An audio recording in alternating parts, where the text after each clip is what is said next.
আমার অনেক খারাপ লাগছে। না জানি আমার মেয়েটা কত কষ্ট পাচ্ছে। না মা, আমার কোনো কষ্ট হচ্ছে না। সারাদিন পুতুল হয়ে তোমার কোলে উঠে থাকতে আমার তো ভীষণ ভালো লাগে। আমি কিছুতেই বুঝতে পারছি না যে আমি একজন মানুষ হয়ে কিভাবে পুতুল কন্যা জন্ম দিলাম। জানি না ঈশ্বর আমাকে কোন পাপের শাস্তি দিচ্ছে। তুমি আর কেঁদো না তো মা, তুমি শান্ত হও মা, তুমি আর কেঁদো না। সেটা ঈশ্বরই ভালো জানে। এখন তুমি আমাকে ঘুম পাড়ানি গান শুনিয়ে ঘুম পাড়িয়ে দাও তো মা। সনিতা তার পুতুল কন্যার কথা শুনে তাকে ঘুম পাড়ানি গান শোনাতে থাকে। সনিতা একজন বিধবা মহিলা। এই পৃথিবীতে তার পুতুল কন্যা ছাড়া আর কেউ নেই।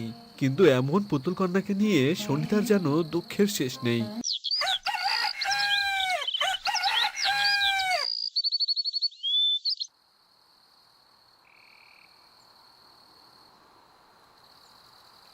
সারাটা দিন অপেক্ষা করি কখন রাত হবে, কখন আমি আমার মেয়েটার সাথে দুটো কথা বলতে পারবো।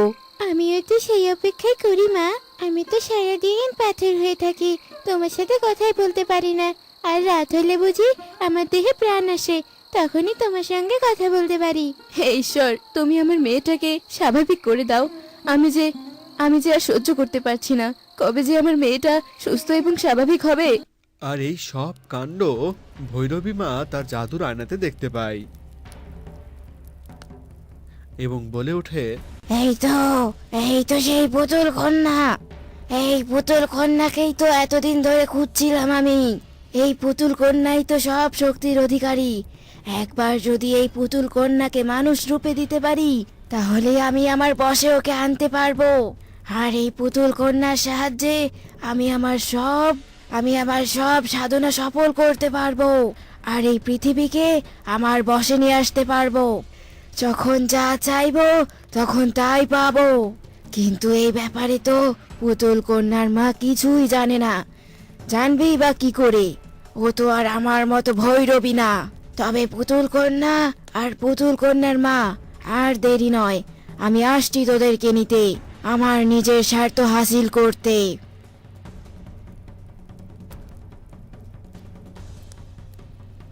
এরপর ভৈরবী মা তার জাদুর কালিচার উপর ওঠে এবং সেই কালিচা উঠতে উঠতে পুতুল কন্যার বাড়ির সামনে নিয়ে আসে।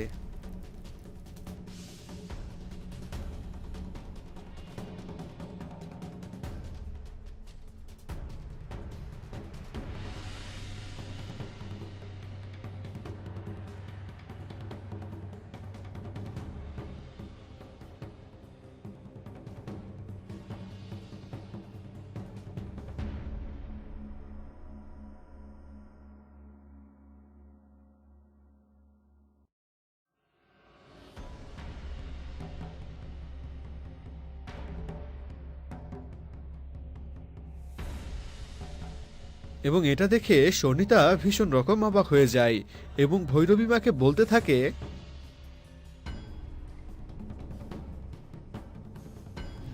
এ কি, কে আপনি?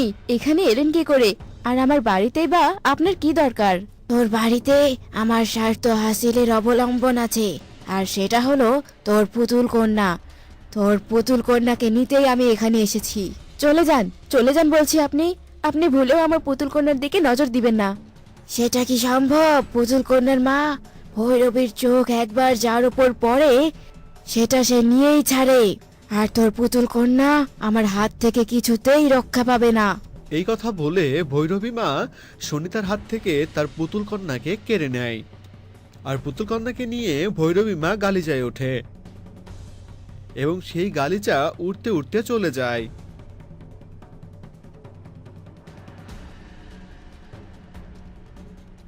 না, না, না, না, আমার মেয়েকে নিয়ে যাবেন না। ছেড়ে দিন, ছেড়ে দিন বলছি আমার মেয়েকে।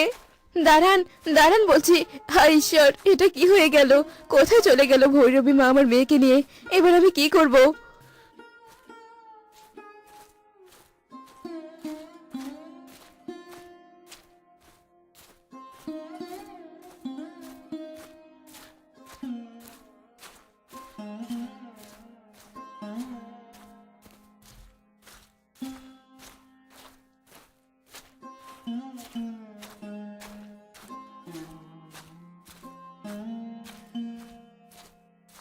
সনিতা এসব বলে কাঁদতে কাঁদতে মাটিতে বসে পড়ে।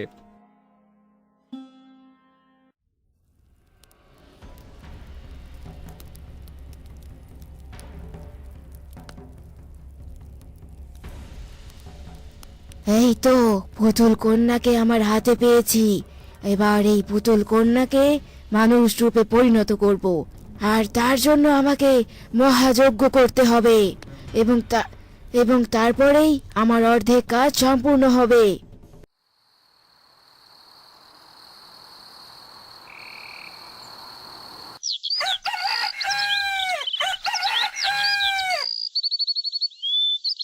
এরপর হঠাৎ করেই সনিতার সাথে একটা শুক পাখির দেখা হয় এবং সেই শুক পাখি অনিতাকে বলে, কি গো, কি হয়েছে তোমার?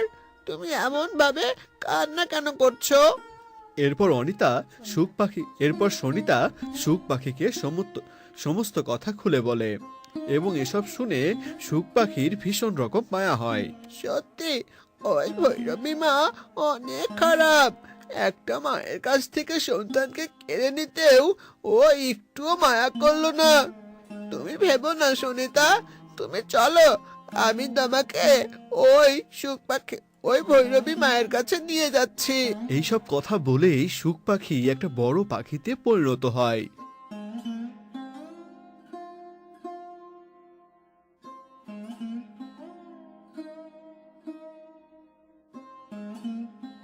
এবং বলে ওঠে, সুনিতা, তুমি এবার আমার উপর উঠে বসো, আমি তোমাকে তোমার মেয়ের কাছে নিয়ে যাচ্ছি।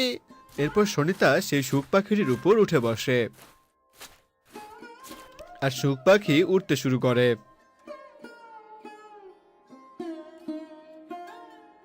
এবং ওইদিকে ভৈরবী মায়ের যজ্ঞ শেষ হয়ে পুতুল কন্যা পুতুল থেকে মানুষে পরিণত হয়ে যায়। একি, আমি কোথায়? আমি মানুষ রূপে ফিরে এলাম কি করে? এতদিন আমি কোথায় ছিলাম? পুতুল কন্যার কথা শুনে ভৈরবী মা মনে মনে ভাবে, যাক, ভালোই হয়েছে, আমি যা চেয়েছিলাম তাই পেয়েছি। যাক, ভালোই হয়েছে, পুতুল থেকে মানুষে পরিণত হওয়ায় এই মানুষ কন্যাটা সব কিছু ভুলে গেছে। আমি তোর মা রে মা, তুই এতদিন অসুস্থ ছিলি তো, তাই সব কিছু ভুলে গিয়েছিস।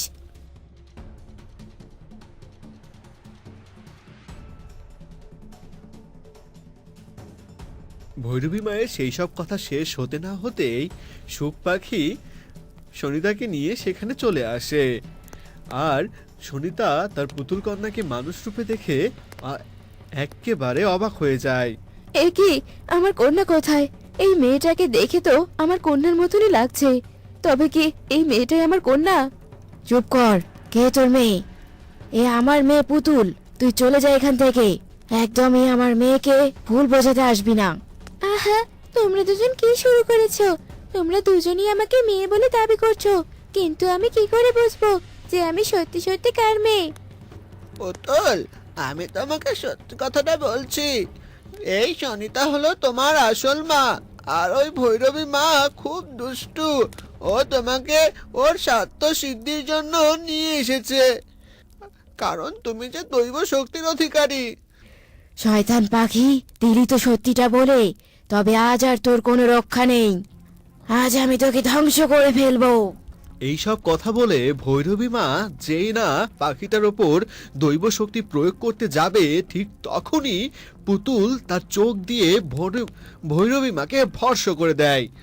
শয়তান ভৈরবী মা, তোমাকে আমার কাছ থেকে আলাদা করতে চেয়েছিল মা, তবে তুমি চিন্তা করো না, আমি তোমার চোখের জল দেখেই বুঝেছিলাম যে তুমি আমার আসল মা। কিন্তু চোখের জল নিয়ে কেউ মিথ্যা কথা বলতে পারে না, তবু আমি সত্যিটা জানতে চেয়েছিলাম। তোমাকে অনেক ধন্যবাদ শুক পাখি। তো বন্ধুরা, আজকে আমাদের গল্পটি কেমন লাগলো তা কমেন্টে জানিয়ে দিও এবং ভালো লাগলে সাবস্ক্রাইব করে দিও, আর না লাগলে তাও করে দিও।